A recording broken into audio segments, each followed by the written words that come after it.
Starting on Thursday, Rome time, Francis is convening a summit at the Vatican to prevent cover-ups of sex abuse by Catholic superiors everywhere.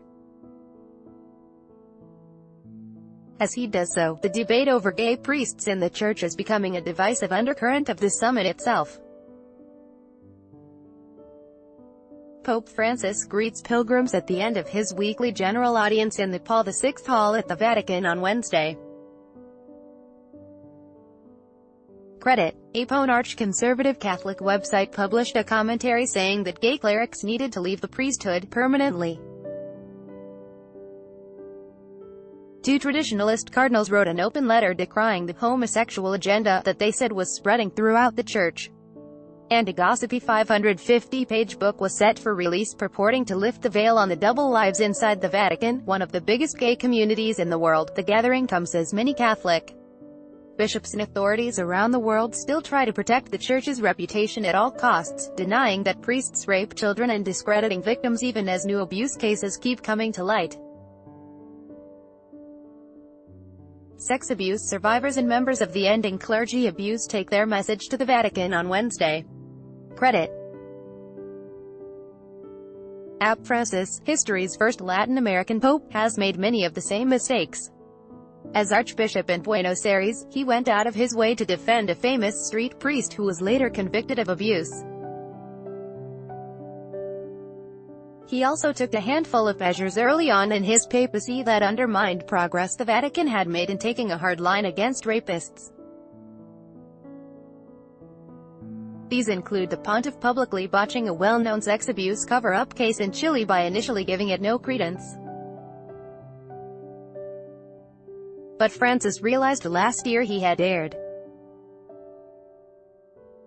"I was part of the problem," Francis told Chilean survivor Juan Carlos Cruz during a private meeting at the Vatican in June.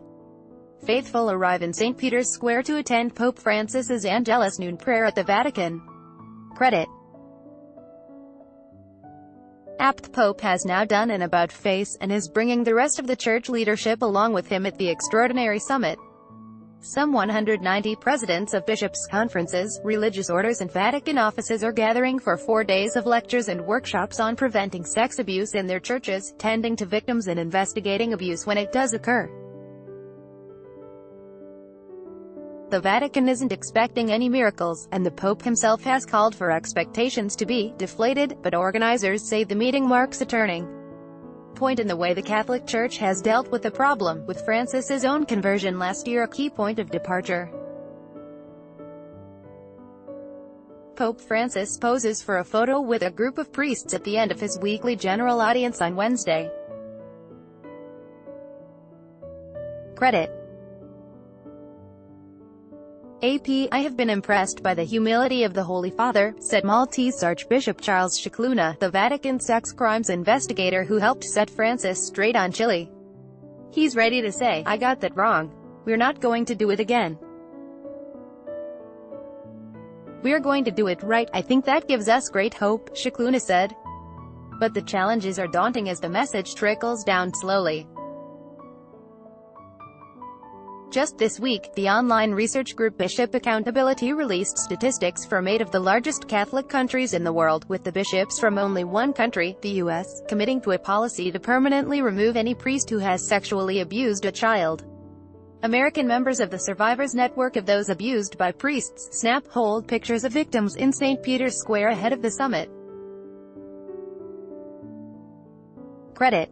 Bishops in some countries, including Brazil, don't even have a published abuse policy to speak of. In Italy, the president of the Bishops' Conference met with abuse victims for the first time last week, but only after summit organizers demanded it. "I want to say that something important is going to come out of the week, but based on research we've done, I believe this Church is nowhere close to enacting the reforms it must make to stop this epidemic," said Bishop Accountability's Anne Barrett Doyle. Loading survivor Phil Saviano, who was crucial to the Boston Globe's 2002 expose that first revealed the extent of the abuse and cover-up by clergy, was more optimistic. He marveled that Scicluna quoted from the Oscar-winning movie Spotlight, which was inspired by the Globe's reporting. At a press conference launching the summit, "I really didn't expect to hear them complimenting the news media and thanking you for helping them to come to better understanding of the nature of this problem that is so deeply entrenched within the Catholic Church, Saviano told reporters.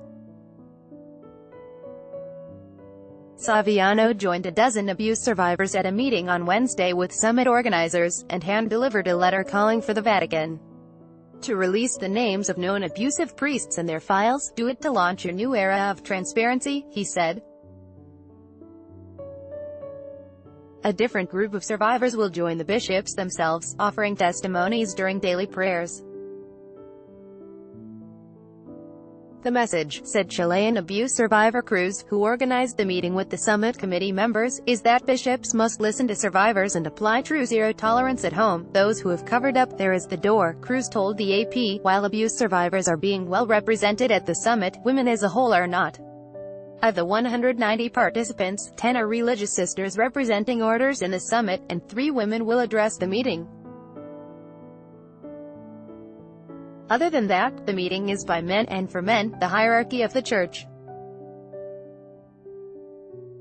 On the sidelines of the summit, women's groups are demanding a greater voice and speaking out about the sexual abuse of women and religious sisters in the Church, a scandal that has recently come to light after Francis acknowledged it was a problem. I do not have much hope for this meeting, and we were already warned by Pope Francis not to have hope, said Virginia Saldanha, secretary of the Indian Women Theologians Forum. I see that it is the people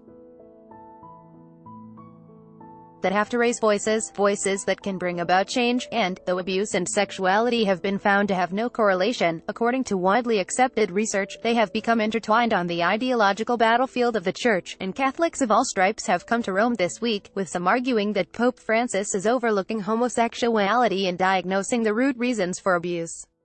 In his new book, In the Closet of the Vatican, author Frederick Martel argues that bishops were so terrified of being outed as homosexual themselves that they were reluctant to report pedophile priests. The book includes an unverified estimate from one priest that 80% of priests are gay. AP, Washington Post. Sex abuse of Vatican City Pope Francis.